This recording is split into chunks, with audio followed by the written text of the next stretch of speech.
Hey guys, how's it going? Welcome to my video. I just want to give you guys a quick tip if you guys have a crank no start issue.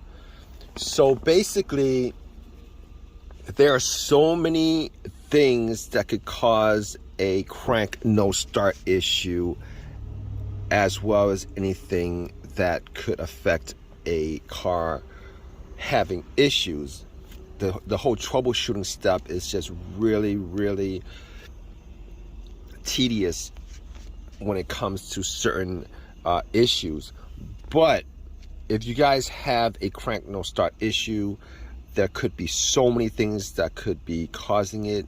Could be fuses, it could be relays, it could be the fuel pump, it could be the battery, even it could be the battery, it could be the car's computer, etc., etc. The list just goes on and on and on and on. All right, but I want to give you guys a quick fix if you guys are in this situation right now. And this quick fix obviously is only if you guys have a certain couple of symptoms as far as your crank no start issue. All right, so a couple of days ago I was stranded at a Wendy's. I went to Wendy's.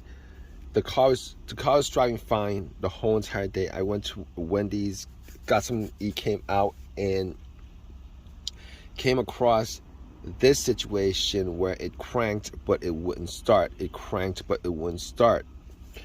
And I've been having this situation for the last, I would say the last month.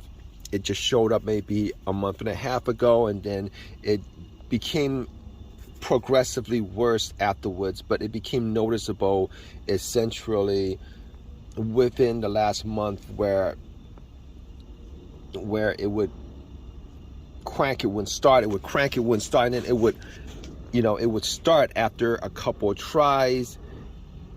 And I tried everything to fix it. I mean, I tried everything to try to figure out what the issue was so that I could fix it. Looked at the battery,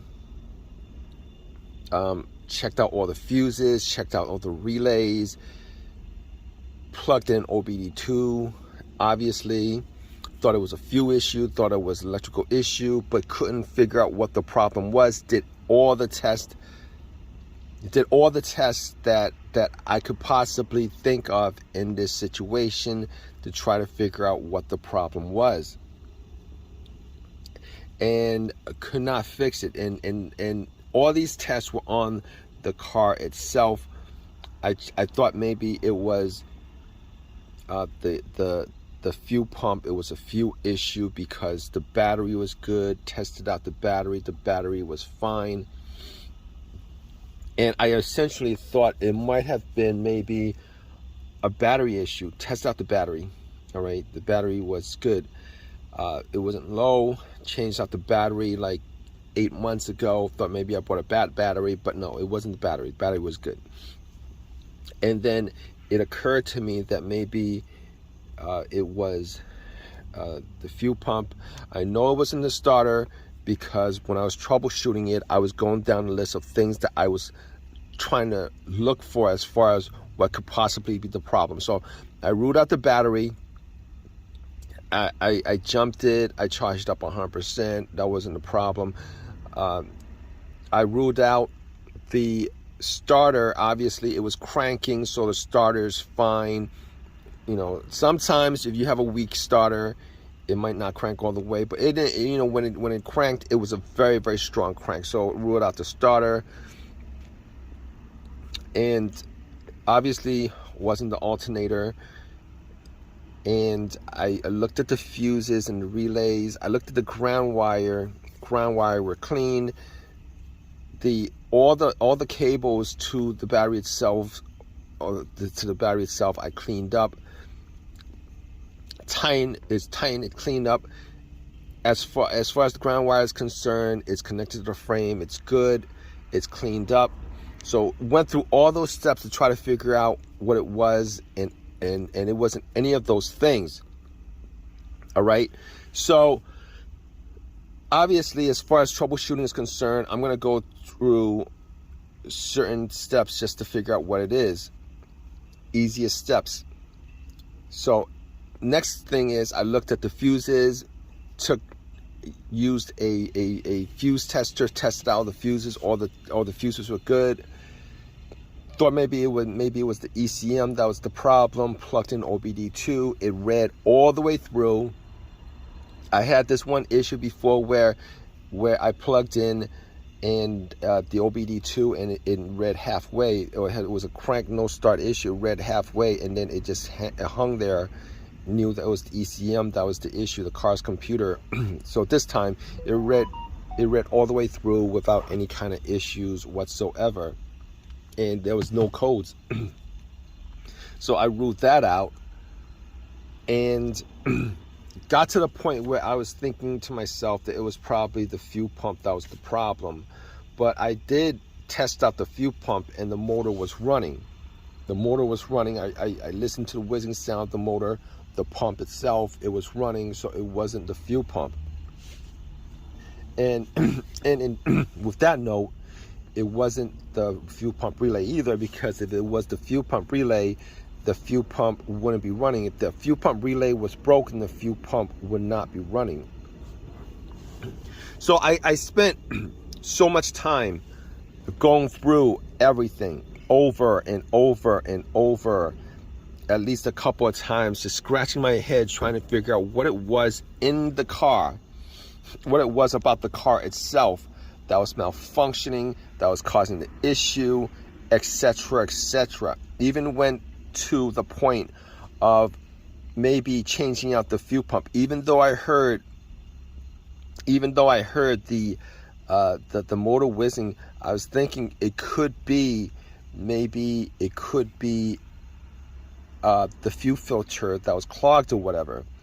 But I did get to the fuel line and I did test out the fuel pressure on the line, and it was there was pressure in the system as far as the fuel is concerned. So since there was pressure in the system, I knew it wasn't the fuel line that was the issue. So went through that a couple of times. Didn't change up the fuel pump because, you know, that was tested out and the fuel pump was good. So was still absolutely scratching my head as far as what the problem was. And if you guys gone through this situation where you guys have this problem and it does that sometimes, where the problem comes up sometimes and it doesn't do that all the time. It's not a problem that's there all the time. It's not, and sometimes it's not a problem that is that you can that comes up all the time. It just becomes a really it becomes a difficult situation. Is trying to figure out what it is. But this situation was on and off. All right, but at the Wendy's, I parked it,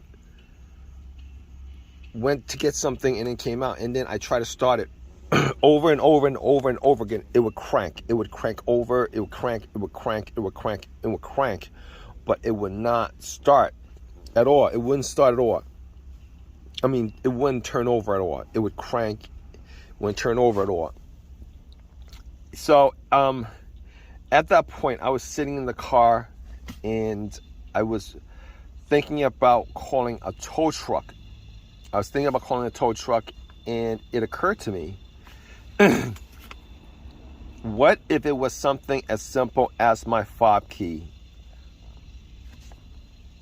What if it was something as simple as my fob key remote, where it's so weak that it's not transmitting enough, not being able to transmit enough of a signal to the car's engine to start it? What if it was that problem that was causing my car not to start? And it occurred to me, like, I tested out everything. I tested out everything in the car, wasted that much time, spent that much energy testing everything out. But the one thing that I didn't check was either the fob key or the battery in the remote. And nobody, it could be the fob key itself, but nobody, as far as I know, have a second fob key on them or in the car. Most people don't even have a second fob key. And a lot of people, misplace the fob key. So it could have been the fob key. It could have been the remote, the battery on the remote being really low. So I was thinking, before I call the tow truck, spend money on a tow truck, I was thinking to myself, maybe it's the fob key. Perhaps it's the fob key. So there was an AutoZone close by. I went to the AutoZone, and well, what I did before that was I actually took the cover off the fob key remote, and I took the battery out, put the battery back in, and try to start it, and it would still crank and it won't start. So I was thinking to myself, I have to change the battery. I have to change the battery just so I can, this is part of the troubleshooting step, I'm going to change the battery. So I went to AutoZone. I got the battery for the key, popped it in, put the cover on, and then got back to my car, and I was crossing my fingers hoping that this would resolve the whole entire situation. Turn it on, and it did.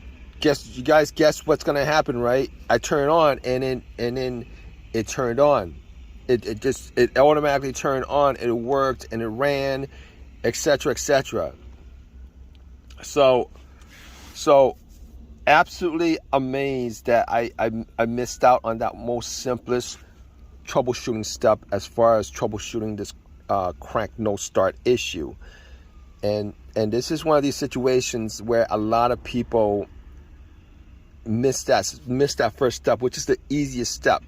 If you took that step as far as changing out that fob key, and if you don't know when that battery was changed out, and then you changed out that, so if you don't know when that battery was changed out, definitely go and change out your fob key battery, because it's the simplest thing you can do as far as trying to figure out this situation.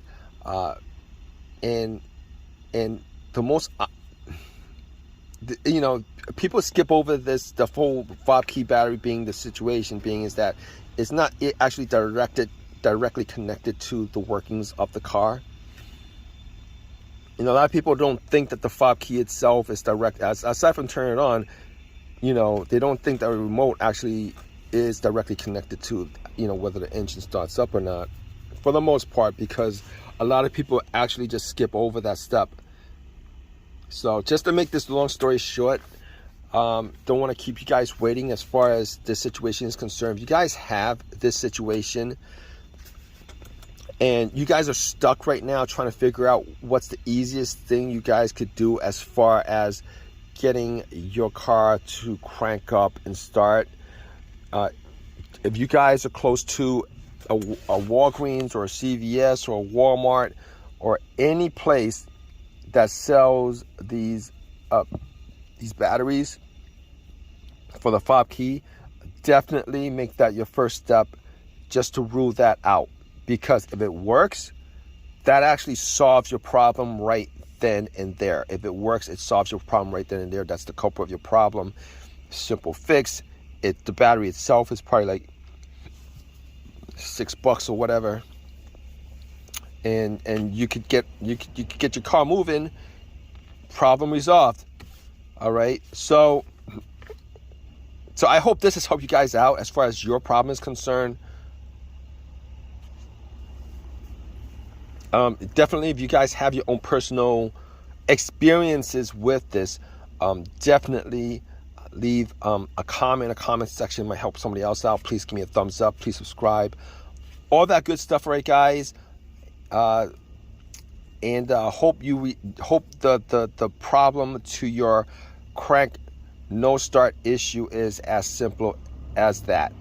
All right, guys. So take care.